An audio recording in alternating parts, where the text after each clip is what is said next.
Assalamualaikum warahmatullahi wabarakatuh. Perkenalkan, nama saya Ningyo S. Kuniasi, Prodi Psikologi Islam 2. Di sini saya akan menjelaskan sedikit tentang gangguan kepribadian skizoid. Di sini saya akan menerangkan 5, yaitu definisi, terus kriteria, yang ketiga perspektif teoritis, yang keempat perspektif penanganan, dan kelima yaitu studi kasusnya. Oke, yang pertama yaitu definisi. Untuk definisi gangguan kepribadian skizoid ialah pola pelepasan dari hubungan sosial dan kisaran terbatas dari ekspresi emosional. Dan gangguan kepribadian ini pola yang bertahan lama dari pengalaman batin dan perilaku sosialnya yang menyimpang dari ekspektasi budaya individu, dan ini bersifat meresap dan tidak fleksibel. Memiliki permulaan pada masa remaja atau dewasa awal, sehingga stabil dari waktu ke waktu, dan mengarah pada kesulitan dan gangguan itu sendiri. Maksudnya di sini gangguan kepribadian skizoid itu kesulitan untuk mengekspresikan emosionalnya, yaitu ketika individu itu ditegur atau orang meneriakinya, dia hanya datar atau dingin, dan itu terlihat tidak ramah di kalangan masyarakat, sehingga di sini merupakan menjadi gangguan kepribadian dari individu itu sendiri. Nah, kemudian yaitu kriteria. Di sini kriterianya yaitu berdasarkan DSM-5. Di sini ada 9 kriteria. Yang pertama yaitu sedikit bila ada aktivitas yang memberikan kesenangan, sehingga individu yang dengan gangguan ini sukar dengan hubungan sosial, sehingga bisa dikatakan ini gangguan menyimpang, tidak biasa, seperti itu. Kemudian yang kedua yaitu emosi dingin, afek mendatar, dan tidak peduli. Gangguannya seperti ini, kenapa bisa dikatakan begitu? Karena mereka itu menganggap itu membuang-buang waktu mereka ketika menanggapi, karena mereka tidak peduli dengan apa yang terjadi dengannya atau yang lain sebagainya, seperti itu. Kemudian yang ketiga yaitu kurang mampu mengekspresikan kehangatan, kelembutan, atau kemarahan terhadap orang lain. Nah, itu tadi, karena mereka itu menganggap itu biasa-biasa saja atau membuang waktu, sehingga mereka tidak bisa meluapkan apa yang mereka rasakan. Kemudian yang keempat yaitu tampak nyata ketidakpedulian baik terhadap pujian maupun kecaman, sehingga mereka tidak merasakan apa itu kesenangan, ketidaksenangan, ancaman, dan lain sebagainya. Mereka ya begitu, kayak antisosial, tapi di sini bukan antisosial lah ya, seperti itu. Kemudian yang kelima yaitu kurang tertarik untuk mengalami pengalaman seksual dengan orang lain. Di sini orang dengan gangguan ini mengapa bisa dikatakan begitu? Karena dengan hubungan sosialnya saja tidak baik, apalagi untuk membentuk hubungan yang seksual dengan orang lain, seperti itu. Kemudian yang keenam, hampir selalu memilih aktivitas yang dilakukan sendiri, karena mereka itu suka menyendiri, tidak bisa melakukan sosialisasi dengan baik, karena mereka itu tadi menganggap itu hanya membuang-buang waktu, seperti itu. Kemudian yang ketujuh, preokupasi dan fantasi dan introspeksi yang berlebihan. Kemudian yang kedelapan, tidak mempunyai teman dekat atau hubungan pribadi yang akrab, kalau ada hanya satu, dan tidak ada keinginan untuk menjalin hubungan seperti itu. Gangguan ini memang sangat sulit untuk dideteksi karena yaitu gangguan ini memang sulit untuk diketahui. Sebagian besar terjadi pada laki-laki dan sedikit pada perempuan. Kemudian yang kesembilan, yang terakhir, yaitu sangat tidak sensitif terhadap norma dan kebiasaan sosial yang berlaku. Mengapa bisa dikatakan begitu? Mereka itu kan tidak, istilahnya, menyimpang dari sosialnya, sehingga mereka itu tidak bisa peka terhadap lingkungannya, terhadap dirinya sendiri saja susah, seperti itu. Kemudian yang ketiga yaitu perspektif teoritis. Di sini perspektif teoritis ada 5. Yang pertama yaitu sudut pandang dari psikodiamik. Psikodiamik ini bermula dari masa kanak-kanak. Adanya abuse atau penyiksaan dari orang tua pada masa anak-anak membuat pasien atau individu itu terjadi gangguan kepribadian, memandang seluruh lingkungannya sebagai mengancam dan jahat. Jadi asal muasal dari sudut pandang psikodinamik ini dari kekerasan orang tua atau penyiksaan orang tua terhadap anaknya dari masa anak-anak, sehingga ketika anak-anak itu tumbuh atau berkembang dewasa, itu menganggap lingkungannya itu jahat, seperti apa yang dilakukan orang tuanya, seperti itu. Gangguan ini sangat intrinsik, terbentuk dari mekanisme pertahanan diri dari individu dan self-esteem yang rendah, dan dianggap akibat dari kegagalan orang tua merespon anaknya dengan penghargaan, kehangatan, kasih sayang, dan empati. Sehingga di sini orang tua itu kurang mampu memahami anaknya, sehingga terjadi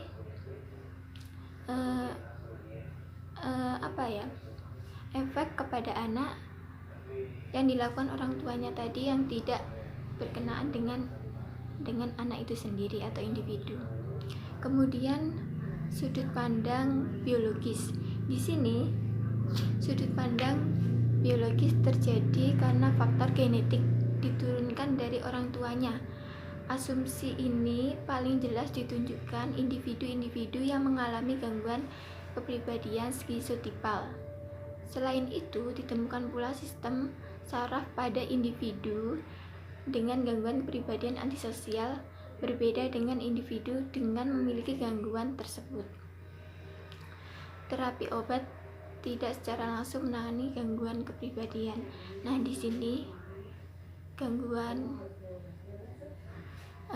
kepribadian skizoid dalam sudut pandang biologis di sini karena faktor genetik, yaitu orang tua, sehingga di sini secara tidak langsung orang tua menurunkan gennya kepada anaknya jika orang tua itu memiliki sifat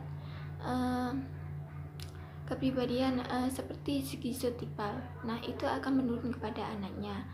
Kemudian yang ketiga yaitu sudut pandang dari sistem keluarga atau family system. Di sini memfokuskan diri pada pola asuh orang tuanya tidak kuat dan menimbulkan stres pada anak. Hal itu dapat membuat individu rentan terkena gangguan kepribadian. Contoh, orang tua menyiksa anaknya, menolak atau menelantarkan anak mereka, serta pola asuh ekosistem dengan gangguan kepribadian antisosial setelah anak tersebut dewasa. sehingga di sini lebih ke pola asuh orang tuanya. Ketika mendidik anak, mereka salah menerapkan atau mengaplikasikan kepada anak mereka sendiri, sehingga anak itu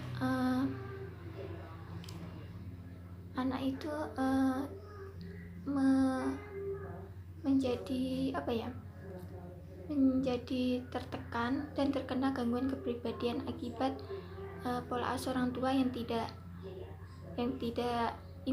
pas lah untuk anak itu sendiri dan tidak sewajarnya, sehingga meningkatkan risiko terjadinya kepribadian antisosial ketika anak itu tumbuh dewasa nanti, seperti itu. Kemudian yang keempat yaitu sudut pandang behavioral. Di sini sudut pandang ini memberikan contoh suatu penelitian dilakukan pada individu dengan gangguan kepribadian antisosial. Penelitian tersebut menuturkan bahwa individu dengan gangguan kepribadian tersebut tidak berhasil mempelajari pola mereka sebaiknya menghindari stimulus yang tidak menyenangkan. Alasannya karena tidak memiliki kecemasan yang tidak memadai dan tidak terlalu memberikan perhatian atau pemberian hukuman. Hal ini terganggu dalam kemampuan individu untuk mempelajari sesuatu. Penanganan gangguan kepribadian ini dianjurkan dengan mengidentifikasi atau memperbaiki keterampilan ataupun kemampuan individu tidak memadai ataupun lemah dalam kemampuannya. Nah, jadi sudut pandang behavioral ini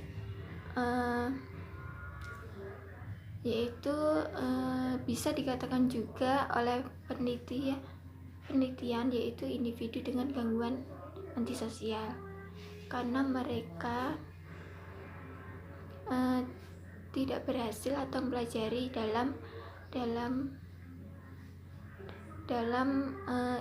ini tadi. Kalau behavioral kan seharusnya kan adanya stimulus, dia akan merespon individu tadi.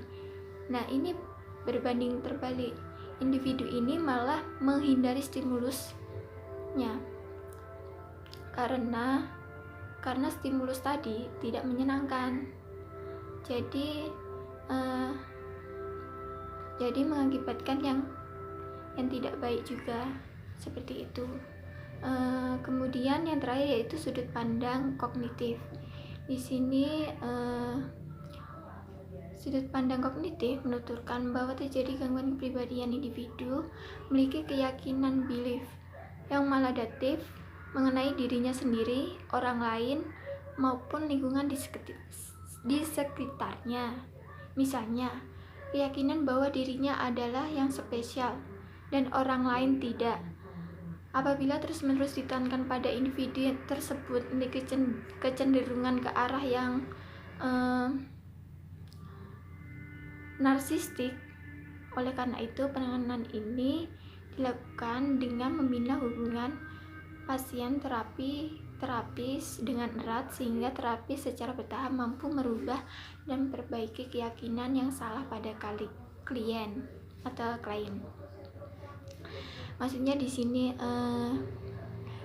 sudut pandang kognitif, maksudnya cara berpikirnya kognitif. Di sini kepribadian individu ini mempunyai keinginan atau keyakinan pada dirinya bahwa dirinya itu atau orang lain atau di lingkungan sekitarnya dirinya itu merupakan orang spesial dan orang lain itu tidak. Misalnya dia yang paling sempurna, paling segalanya lah dibanding orang lain. Nah, itu kan termasuk dalam kepribadian narsistik, seperti itu. Kemudian yang keempat yaitu kita membahas tentang perspektif penanganan. Nah, di sini gangguan kepribadian skizoid ini sangat sulit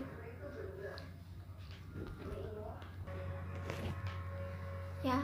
Selanjutnya yaitu yang tadi perspektif penanganan. perspektif penanganan di sini yaitu bagaimana cara mengatasi orang dengan kepribadian skizoid ini.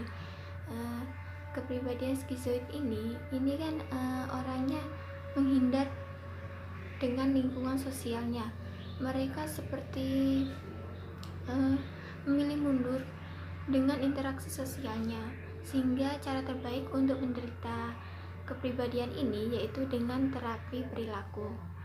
Terapi ini dilakukan oleh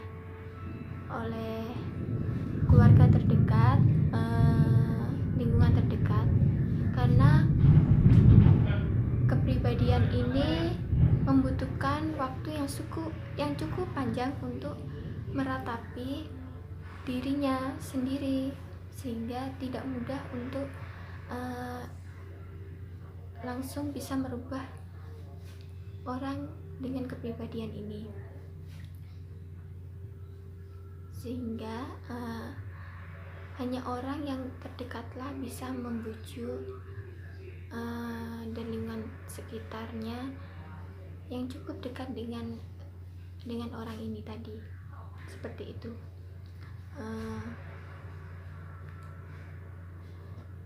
Mengapa dengan orang yang terdekat? Karena dengan begitu mereka bisa kembali kepada kehidupan normalnya,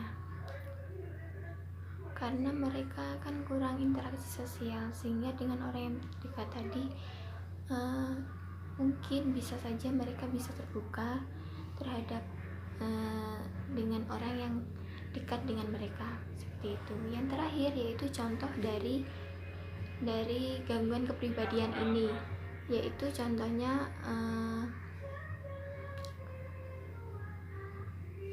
yaitu di sini gangguan kepribadian sering disebut sosiopat karena perilakunya antisosial dan merugikan orang-orang terdekatnya. Bahkan kebanyakan pengidap penyakit ini memiliki kisah-kisah yang cukup menyeramkan, sehingga kita sering melongo atau terheran dengan ceritanya tersebut. Contohnya seperti ini. John, seorang pensiunan polisi berusia 50 tahun, mengalami gangguan psikologis sejak anjing kesayangannya mati ditabrak mobil. Sejak itu, ia merasa sedih dan lelah. Ia menjadi sulit konsentrasi dan sulit untuk tidur. Ia tinggal sendiri dan lebih senang menyendiri, dan membatasi kontak dengan orang lain hanya dengan menyapa, "Halo" atau "Apa kabar?" sambil terus berlalu. Ia pun merasa bahwa percakapan sosial hanya membuang-buang waktu.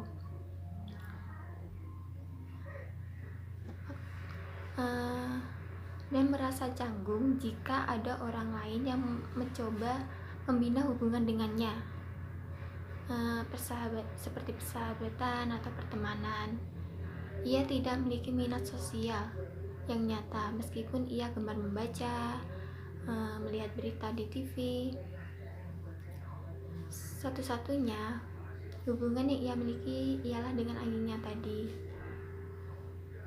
Jadi di sini akibat dari satu kejadian atau peristiwa yang tidak menyenangkan bagi orang itu, sehingga orang itu tadi mengalami sebuah trauma atau tertekan dengan keadaan yang sebenarnya, sehingga ia tidak bisa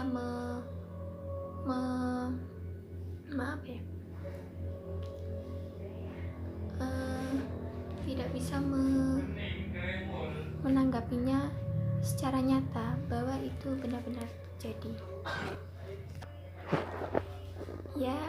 Dari contoh tadi yang sudah saya jelaskan, seperti John tadi yang ditinggal oleh anjing kesayangannya, sehingga ia menutup diri atau menarik dirinya dari dunia luar, sehingga dia menyendiri dan tidak mau berkaitan dengan lingkungannya atau sosialnya, seperti itu. Sekian dari saya, kurang lebihnya mohon maaf. Wassalamualaikum warahmatullahi wabarakatuh.